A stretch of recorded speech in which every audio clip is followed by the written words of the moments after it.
میری فرمائش پر انہوں نے ایک ایسا واقعہ سنایا کہ جس نے مجھے ہلا کے رکھ دیا۔ میں یہ واقعہ اسی پولیس آفیسر کی زبانی آپ کو سناتا ہوں۔ پولیس آفیسر کا کہنا تھا کہ میں 1996 میں لاہور میں SHO تھا۔ میرے والد علیل تھے۔ میں نے انہیں سروسز اسپتال میں داخل کروا دیا۔ سردیوں کی ایک رات میں ڈیوٹی پر تھا اور والد اسپتال میں اکیلے تھے۔ اچانک ان کی طبیعت خراب ہو گئی اور وہ الٹیاں کرنے لگے۔ میرے خاندان کا کوئی شخص ان کے پاس اس وقت موجود نہیں تھا۔ وہ 2 مریضوں کا کمرہ تھا، ان کے ساتھ دوسرے بیڈ پر ایک مریض داخل تھا۔ اس مریض کا اٹینڈنٹ موجود تھا۔ وہ اٹھا، اس نے ڈسٹ بن اور تولیہ لیا اور میرے والد کی مدد کرنے لگا۔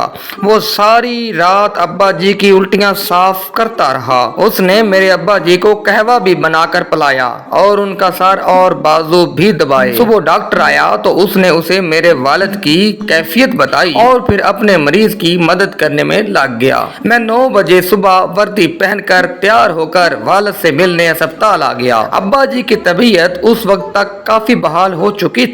میرے ابا جی نے مجھے اشارہ کر کے بتایا کہ رات میری اس مولوی نے بڑی خدمت کی ہے۔ میں نے اٹینڈنٹ کی طرف دیکھا، وہ ایک درمیانی عمر کا باریش دھان بان سا ملازم تھا۔ میں نے مسکرا کر اس کا شکریہ ادا کیا، لیکن پھر سوچا اس نے ساری رات میرے والد کی خدمت کی ہے، مجھے اسے ٹپ دینی چاہیے۔ میں نے جیب سے 500 روپے نکالے اور اس کے پاس چلا گیا۔ وہ کرسی پر بیٹھا ہوا تھا۔ میں نے اپنا ایک ہاتھ اس کے کندھے پر رکھا اور دوسرے ہاتھ سے اسے 500 روپے پکڑانے لگا۔ وہ کرسی پر کسمسایا، لیکن میں نے رعونت بھری آواز میں کہا، لے مولوی، رکھ لے یہ رقم، تیرے کام آئے گی۔ وہ نرم آواز میں بولا، نہیں بھائی نہیں، مجھے کسی معاوضے کی ضرورت نہیں ہے۔ میں نے آپ کے والد کی خدمت اللہ کی رضا کے لیے کی تھی۔ میں نے نوٹ زبردستی اس کی جیب میں ڈال دیے۔ اس نے واپس نکالے اور میرے ہاتھ میں پکڑانا شروع کر دیے، جبکہ میں اسے کندھے سے دباتا چلا جا رہا تھا اور اصرار کر رہا تھا۔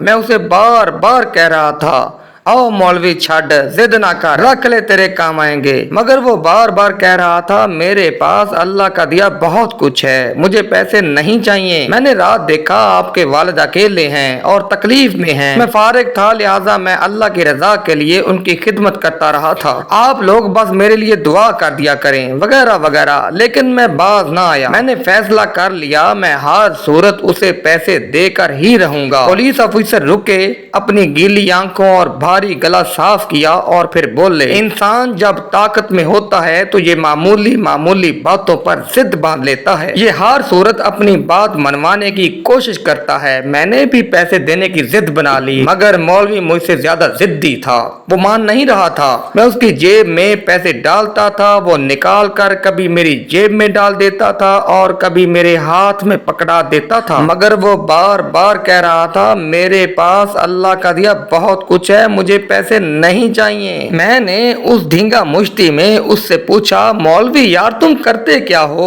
اس نے جواب دیا، بس ایسے ہی لوگوں کی خدمت کرتا ہوں۔ وہ مجھے اپنا کام نہیں بتانا چاہتا تھا، میں نے اب اس کا ذریعہ روزگار جاننے کی بھی ضد بنا لی تھی۔ میں اس سے بار بار اس کا کام پوچھنے لگا۔ اس نے تھوڑی دیر ٹالنے کے بعد بتایا، میں کچہری میں کام کرتا ہوں۔ مجھے محسوس ہوا یہ کسی عدالت کا اردلی یا کسی وکیل کا چپڑاسی ہوگا۔ میں نے ایک بار پھر 500 روپے اس کی مٹھی میں دے کر اوپر سے مٹھی دبوچ لی اور پھر رعونت سے پوچھا، مولوی تم کچہری میں کیا کرتے ہو؟ اس نے تھوڑی دیر میری طرف دیکھا اور پھر میرے والد کی طرف دیکھا، لمبی سانس لی اور پھر آہستہ آواز میں بولا، مجھے اللہ نے انصاف کی ذمہ داری دے رکھی ہے، میں لاہور ہائی کورٹ میں جج ہوں۔ مجھے اس کی بات کا یقین نہ آیا۔ میں نے پوچھا، کیا کہا؟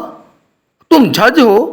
اس نے آہستہ آواز میں کہا، جی ہاں، میرا نام جسٹس منیر احمد مغل ہے اور میں لاہور ہائی کورٹ کا جج ہوں۔ یہ سن کر میرے ہاتھ سے 500 روپے گر گئے اور میرا وہ ہاتھ جو میں نے 15 منٹ سے اس کے کندھے پر رکھا ہوا تھا، وہ اس کے کندھے پر ہی منجمد ہو گیا۔ میری آنکھوں کے سامنے اندھیرا چھا گیا اور آواز حلق میں فریز ہو گئی۔ مجھے سمجھ نہیں آ رہی تھی اب میں کیا کروں۔ جسٹس صاحب نے بڑے پیار سے میرا ہاتھ اپنے کندھے سے اتارا، کھڑے ہوئے، جھک کر فرش سے 500 روپے اٹھائے، میری جیب میں ڈالے اور پھر بڑے پیار سے اپنے مریض کی طرف اشارہ کر کے بتایا، یہ میرے والد صاحب ہیں، میں ساری رات ان کی خدمت کرتا ہوں، ان کا پاخانہ تک صاف کرتا ہوں۔ میں نے رات دیکھا آپ کے والد اکیلے ہیں، ان کی طبیعت زیادہ خراب ہے، لہذا میں انہیں اپنا والد سمجھ کر ان کی خدمت کرتا رہا۔ اس میں شکریہ کی کوئی ضرورت نہیں۔ یہ سن کر میں شرم سے زمین میں گڑ گیا، کیونکہ میں صرف ایس ایچ او تھا اور میرے پاس والد کے لیے وقت نہیں تھا۔ میں نے انہیں اکیلا ہسپتال میں چھوڑ دیا تھا، جبکہ لاہور ہائی کورٹ کا جج پوری رات اپنے والد کے ساتھ ساتھ میرے والد کی بھی خدمت کرتا رہا تھا اور ان کی الٹیاں صاف کرتا رہا تھا۔ میرے لیے ڈوب مرنے کا مقام تھا۔ میں ان کے پاؤں میں جھک گیا، مگر اس عظیم شخص نے مجھے اٹھا کر اپنے سینے سے لگا لیا۔ وہ پولیس افیسر اس کے بعد رونے لگے۔ میں نے ان سے پوچھا، کیا آپ کی اس کے بعد جسٹس صاحب سے دوبارہ کبھی ملاقات ہوئی؟ وہ رونتی ہوئی آواز میں بولے، بے شمار دفعہ۔ میں نے زندگی میں ان سے اچھا دیندار، ایماندار اور نڈر انسان نہیں دیکھا۔ ان کا پورا نام جسٹس ڈاکٹر منیر احمد خان مغل تھا۔ انہوں نے 2 PhD کر رکھی تھیں، ایک پاکستان سے اور دوسری جامعۃ الازہر مصر سے۔ دوسری PhD کے لیے انہوں نے باقاعدہ عربی زبان سیکھی تھی۔ انہوں نے اس کے علاوہ ملکی اور بین الاقوامی قوانین پر 24 کتابیں بھی لکھی تھیں۔ وہ ان تمام کاموں کے ساتھ ساتھ تیزی سے مقدمات نمٹانے میں مشہور تھے۔ چیف جسٹس صاحب جس مقدمے کا فوری فیصلہ چاہتے تھے، وہ مقدمہ جسٹس منیر احمد مغل کی عدالت میں لگ جاتا تھا۔ میں خاموشی سے سنتا رہا۔ پولیس افیسر کا کہنا تھا کہ جسٹس صاحب غریب خاندان سے تعلق رکھتے تھے۔ LLB کرنے کے بعد مجسٹریٹ بھرتی ہو گئے۔ محنت کی عادت تھی۔ مجسٹریٹی کے دور میں ان کے پاس کام کم ہوتا تھا، لہذا انہوں نے عدالتی صفحات کی بیک سائڈ پر کلمہ لکھنا شروع کر دیا۔ یہ سارا دن کلمہ طیبہ لکھتے رہتے تھے۔ شاید اس پریکٹس کا صلہ تھا کہ اللہ تعالیٰ نے ان کی انرجی اور ٹائم میں برکت ڈال دی تھی۔ انہوں نے دوران ملازمت ایک PhD کی، پھر عربی زبان سیکھی، جامعۃ الازہر میں داخلہ لیا اور عدالتی ٹائم کے بعد عربی زبان میں تھیسس لکھ کر مصر سے بھی PhD کی ڈگری لے لی۔ وہ ہر نیا قانون پڑھتے اور اس پر فوری طور پر کتاب لکھ دیا کرتے تھے۔ وہ کتاب بھی خود ٹائپ کیا کرتے تھے اور اس سارے کام کے دوران عدالتی کارروائی بھی متاثر نہیں ہوا کرتی تھی۔ وہ دھڑا دھڑ مقدمات نمٹا دیا کرتے تھے۔ انہوں نے پوری زندگی اپنے والد محترم کی خدمت کی، ان کا پیشاب و پخانہ خود صاف کیا۔ والد صاحب زیادہ بیمار ہوئے تو ان کے بیڈ پر پاؤں کے قریب گھنٹی کا بٹن لگا دیا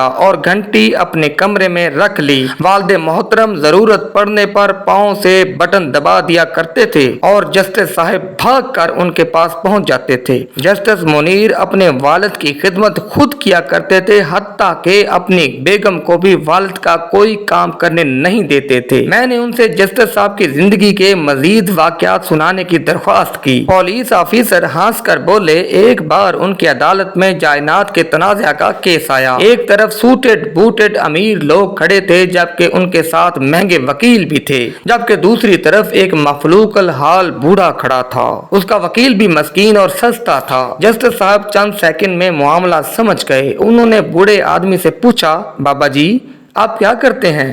بزرگ نے جواب دیا، میں پرائمری اسکول ٹیچر ہوں۔ یہ سن کر جسٹس صاحب اٹھ کر کھڑے ہو گئے اور کہا، ماشاءاللہ، ہماری عدالت میں آج ایک استاد آئے ہیں، لہذا یہ استاد کرسی پر بیٹھیں گے اور عدالت سارا دن ان کے احترام میں کھڑی ہو کر کام کرے گی۔ اور اس کے بعد وہی ہوا۔ وہ بوڑھا استاد کرسی پر بیٹھا رہا، جبکہ جسٹس صاحب اپنے عملے اور وکلاء کے ساتھ کھڑے ہو کر کام کرتے رہے۔ جسٹس صاحب نے سارے مقدمے نپٹانے کے بعد آخر میں بوڑھے استاد کا کیس سنا اور 5 منٹ میں وہ بھی نپٹا دیا۔ میں نے ان سے پوچھا، کیا جسٹس صاحب حیات ہیں؟ ان کا جواب تھا، جی ہاں، لیکن بیمار ہیں اور مفلوج ہیں۔ پولیس افیسر نے اس کے بعد پرس سے 100 روپے کے 5 بوسیدہ نوٹ نکالے، میرے سامنے رکھے اور کہا، یہ وہ 500 روپے ہیں، میں آج بھی انہیں تعویذ کی طرح جیب میں رکھتا ہوں۔ میں نے نوٹ اٹھائے، انہیں بوسہ دیا اور واپس اسے پکڑا دیا۔ اس نے بھی وہ چومے اور دوبارہ پرس میں رکھ لیے۔ وہ واقعی تعویذ تھے، انہیں ایک اصلی انسان نے چھوا تھا۔